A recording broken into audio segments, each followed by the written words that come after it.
Friends, welcome to my channel. Friends, आज हम एक ऐसी लड़की के बारे में पढ़ने वाले हैं जिसने बहुत कम उम्र में म्यूज़िक की दुनिया में अपना नाम बनाया। This is a story of a deaf girl, Evelyn. Evelyn जब सिर्फ 8 साल की थी तो उसने पियानो बजाने का बहुत शौक था।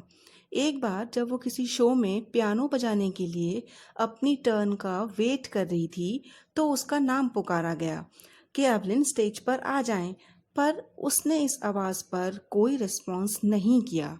तब उसकी मदर उसके साथ बैठी थी और उन्होंने जब ये देखा कि एवलिन कोई रिस्पॉन्स नहीं कर रही है तो उन्हें ये डाउट हुआ कि something is wrong with Evelyn. उन्हें लगा कुछ गड़बड़ है, एवलिन रिस्पॉन्स क्यों नहीं कर रही है। पर काफ़ी लंबे समय तक एवलिन ने अपनी इस कमी को, अपने इस फ्लॉ को सभी से, फ्रेंड्स से, टीचर्स से, सभी से छिपा के रखा। अब एवलिन 11 साल की हो गई थी और उसके मार्क्स लगातार कम होते जा रहे थे, इसलिए उसके पेरेंट्स, उसके स्कूल टीचर्स सभी उसको लेके वरीड रहते थे। तो एक बार उस स्कूल की हेड मिस्ट्रेस ने उसके पेरेंट्स को बुलाया और उन्हें सलाह दी कि इसे किसी स्पेशलिस्ट डॉक्टर को दिखाया जाना चाहिए। डॉक्टर ने जब एवलिन को एग्जामिन किया तो उन्होंने ये बताया कि कान की एक नर्व दब जाने की वजह से ये काफ़ी हद तक अपनी सुनने की ताकत खो चुकी है। इसे हियरिंग एड्स लगवाइए। हियरिंग एड्स फ्रेंड्स, आप जानते हैं, कान में लगाया जाने वाला एक इंस्ट्रूमेंट होता है जो कान में लगा के डेफ पीपल काफ़ी हद तक सुन पाते हैं। तो उसे वही हियरिंग एड लगाने के लिए एडवाइस किया डॉक्टर्स ने, और ये भी कहा कि इसका फ्यूचर बनाने के लिए किसी डेफ पीपल के लिए बनाए गए स्कूल में एडमिशन करवा दिया जाना चाहिए, तो इसकी लाइफ सॉर्ट आउट हो जाएगी। एवलिन को लगा कि जैसे उसके चारों तरफ अंधेरा छा गया। Everything was looking black, but Evelyn ने गिव अप नहीं किया। उसने ये डिसाइड किया कि वो एक नॉर्मल लाइफ जिएगी और अपना पैशन जो कि म्यूज़िक था उसे परस्यू करेगी, यानी अपना पैशन, अपना म्यूज़िक नहीं छोड़ेगी, उसी को फॉलो करती रहेगी। उसने ये फैसला कर लिया कि वो म्यूज़िक के लिए अपना पैशन कभी नहीं छोड़ेगी, चाहे रास्ते में कितनी भी मुश्किलें क्यों ना आए। एक दिन उसने एक लड़की को ज़ाइलोफ़ोन बजाते हुए देखा, तो उसने ये डिसाइड किया कि वह भी ज़ाइलोफ़ोन बजाएगी। इसके लिए उसने प्रॉपर उसकी एजुकेशन लेने के लिए कि किस तरह ज़ाइलोफ़ोन बजाना चाहिए, ये सीखने के लिए कई टीचर्स को उसने कांटेक्ट किया कि किसी भी तरह से वो ज़ाइलोफ़ोन बजाना सीख सके। पर दे ऑल डिस्करेज्ड हर, लेकिन सभी ने उसको ये कह के डिस्करेज कर दिया कि तुम सुन नहीं सकती हो, सुनने में प्रॉब्लम है, म्यूज़िक की एक एक बीट को तुम कैसे कैच करोगी, तुम ये फैसला अपना बदल लो और गिव अप कर दो, यानी छोड़ दो कि तुम म्यूज़िक नहीं सीख पाओगी। सभी ने कहा कि एक बहरी लड़की म्यूज़िक कैसे सीख सकती है। पर एक म्यूज़िशियन जिनका नाम रॉन फॉब्स था, उन्होंने उसके टैलेंट को पहचाना और उसकी टैलेंट को उबारने के लिए, उसको समझने के लिए, उन्होंने उसका पोटेंशियल जानने के लिए 2 ड्रम्स लिए बड़े बड़े और उनको अलग अलग नोट्स पर बजाया। उन्होंने एवलिन से कहा कि अपने कानों पर ध्यान मत दो, कानों से सुनने की कोशिश मत करो, किसी और तरीके से इस म्यूज़िक को महसूस करो, इस आवाज़ को महसूस करो। तब एवलिन को पता चला कि वो हाई नोट्स को अपनी कमर के ऊपर वाले हिस्से से महसूस कर पा रही थी और लो नोट्स को अपनी कमर के नीचे वाले हिस्से से महसूस कर सकती थी। ये म्यूजिशियन रॉन फॉब्स थे, जिन्होंने बार बार यही प्रैक्टिस एवलिन के सामने रिपीट की। तो धीरे धीरे एवलिन को ये पता चलता गया कि अपनी बॉडी के अलग अलग पार्ट्स से, यानी अलग अलग हिस्सों से, वो म्यूज़िक को अलग अलग तरीके से महसूस कर पाती है। इसके बाद एवलिन ने मुड़कर नहीं देखा। सबसे पहले उसने एक ऑर्केस्ट्रा के साथ यूनाइटेड किंगडम का टूर किया। ऑर्केस्ट्रा एक ग्रुप होता है म्यूजिशियंस का, जिसमें कई सारे म्यूजिशियंस एक साथ परफॉर्म करते हैं। उसने उस ऑर्केस्ट्रा को ज्वाइन किया और यूनाइटेड किंगडम का टूर किया। और 16 ईयर की एज में उसने रॉयल एकेडमी ऑफ म्यूज़िक में ऑडिशन दिया। रॉयल एकेडमी ऑफ म्यूज़िक एक प्रेस्टिजियस एकेडमी थी म्यूज़िक की, और इस एकेडमी की हिस्ट्री में सबसे ज़्यादा मार्क्स गेन किए। वहाँ उसने 3 इयर्स का कोर्स किया। कोर्स ख़त्म होने पर वो पूरी तरह तैयार थी, और यहाँ तक कि कोर्स ख़त्म होने के दौरान उसने लगभग सभी टॉप अवार्ड्स को जीत लिया था।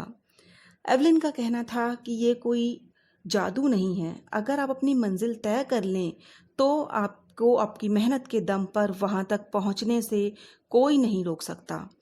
एवलिन टॉप पर पहुँच चुकी थी, ये उसकी मेहनत का ही नतीजा था, उसके डिटर्मिनेशन का नतीजा था। एक ऐसी म्यूजिशियन जो डेफ होने के बावजूद 1000 इंस्ट्रूमेंट्स को बजाने में मास्टरी हासिल कर चुकी थी। आप समझ सकते हैं दोस्तों कि जब एक म्यूजिशियन जो सुन ही नहीं सकता, जो मेन चीज़ होती है म्यूज़िक की कि म्यूज़िक को सुन पाना, बगैर सुने म्यूज़िक को सीखना ऐसे ही मुश्किल है जैसे कि पानी में उतरे बगैर तैरना सीख पाना। लेकिन फिर भी अपने डिटर्मिनेशन के दम पर एवलिन ने वो मुकाम हासिल किया जो बड़े बड़े म्यूजिशियंस केवल सपने ही देखते रह जाते हैं। उसका हेक्टिक इंटरनेशनल स्केड्यूल रहता था, कभी इस कंट्री में तो कभी इस कंट्री में। उसका एक पाँव सुबह कहीं और शाम कहीं। जब हमारे राइटर उससे मिले तो 2 घंटे तक उन दोनों की बातचीत हुई, पर वो कहते हैं कि इन 2 घंटे की बातचीत में उसने एक भी वर्ड मिस नहीं किया। वो कहती थी, मुझे परेशानी होती है तो सिर्फ बड़ी दाढ़ी वाले लोगों से, the people with bushy beards give me trouble, क्योंकि मैं सिर्फ लिप्स को रीड नहीं करती, दूसरे के भावों को समझने के लिए, दूसरे की बातों को समझने के लिए मैं पूरा चेहरा पढ़ती हूँ, स्पेशली आइज़। एवलिन एक स्कॉटिश लड़की थी, इसलिए उसका एक्सेंट भी स्कॉटिश था। वो पूरी बात बड़े आराम से बोलती थी क्योंकि ऑलमोस्ट 11 ईयर्स की एज तक वो सुन सकती थी। वो कहती है कि उस एज तक मैं बोलना और लिखना पूरी तरह सीख चुकी थी, इसलिए आज मुझे अपनी बात कहने में, बोलने में कोई प्रॉब्लम नहीं होती। प्रॉब्लम केवल सुनने में है, जो मैं लिप रीडिंग और दूसरे की फेस रीडिंग से वो भी कवर कर जाती हूँ। वो कहती थी कि मैं अपनी बॉडी के हर पार्ट से म्यूज़िक को महसूस करती हूँ, मेरी स्किन, मेरी चीक बोन, मेरे हेयर्स, इवन हर चीज़ से, हर बॉडी के पार्ट से मैं म्यूज़िक को महसूस कर सकती हूँ। वो ज़ाइलोफ़ोन बजाते समय जो स्टिक्स का मूवमेंट होता है उसको भी महसूस कर पाती थी, और थोड़ा सा आगे झुक करके हर वाइब्रेशन को महसूस कर लेती थी। ज़ाइलोफ़ोन बजाते समय या ड्रम बजाते समय वो उस इंस्ट्रूमेंट पर ऊपर झुक जाती थी ताकि वो उसकी वाइब्रेशंस को महसूस कर सके और हर टिप को पकड़ सके। लकड़ी के प्लेटफॉर्म पे जब वो परफॉर्म करती थी तो अपने शूज़ को रिमूव कर देती थी ताकि नंगे पाँव जब वो प्लेटफॉर्म के ऊपर अपना पाँव रखे तो उस लकड़ी के प्लेटफॉर्म से आने वाली वाइब्रेशन को अपनी बॉडी में महसूस कर सके। 1991 में उसे रॉयल फिलहार्मोनिक सोसाइटी, जो कि एक बहुत ही प्रेस्टिजियस सोसाइटी थी, उसका एक prestigious award soloist of the year दिया गया। सोलोइस्ट ऑफ द ईयर मतलब वो व्यक्ति जो सोलो परफॉर्म करता है, अकेले परफॉर्म करता है, soloist of the year. James blades का कहना था, गॉड ने इसकी हियरिंग पावर ज़रूर छीन ली है, पर कुछ न कुछ एक्स्ट्रा ऑर्डनरी ही इसको दिया है। बिना सुने भी ये हमसे कहीं ज़्यादा म्यूज़िक को फील कर सकती है, इवन एक्सप्रेस भी कर सकती है। अपनी रेगुलर कॉन्सर्ट्स के अलावा एवलिन रेगुलरली हॉस्पिटल्स और प्रिजन्स में अपने शो करती रहती थी। यंग एज के म्यूजिशियंस को हमेशा उसने प्रायोरिटी दी। जब भी उसके पास कोई म्यूजिशियन आता था और उसमें जो यंग एज के म्यूजिशियंस होते थे वो सबसे पहले उन्हें अपने साथ लेती थी, अपने कंसर्ट्स के लिए उनको हायर करती थी। अपनी उम्र से दोगुने लोगों को ज़्यादा से ज़्यादा हासिल कर लिया था उसने अपनी इस छोटी सी उम्र में। और हैंडीकैप लोगों के लिए भी वो हमेशा एक इंस्पिरेशन बनी रही।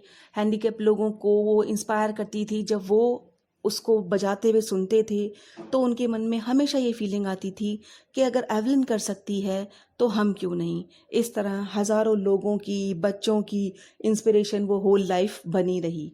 तो ये कहानी थी एक ऐसी लड़की की जिसने डेफ होने के बावजूद बहुत छोटी उम्र में दुनिया में म्यूज़िक का वो मकाम हासिल किया जो बड़े बड़ों को नसीब नहीं हो पाता। और डेफ होने के बावजूद भी उसका डिटर्मिनेशन, उसका सेटलमेंट और उसका मैनेजमेंट उसे उस मकाम तक ले जा पाया। तो फ्रेंड्स, ये कहानी हमें ये शिक्षा भी देती है कि किसी भी परिस्थिति में हमें हार नहीं माननी चाहिए। हम हमेशा अपनी मंजिल पा सकते हैं, बशर्ते हम अपनी मंजिल तय कर लें और पूरे डिटर्मिनेशन के साथ उसको फॉलो करें। तो फ्रेंड्स, आई होप आपको ये कहानी पसंद आई होगी। प्लीज़ इसे लाइक और शेयर ज़रूर करें।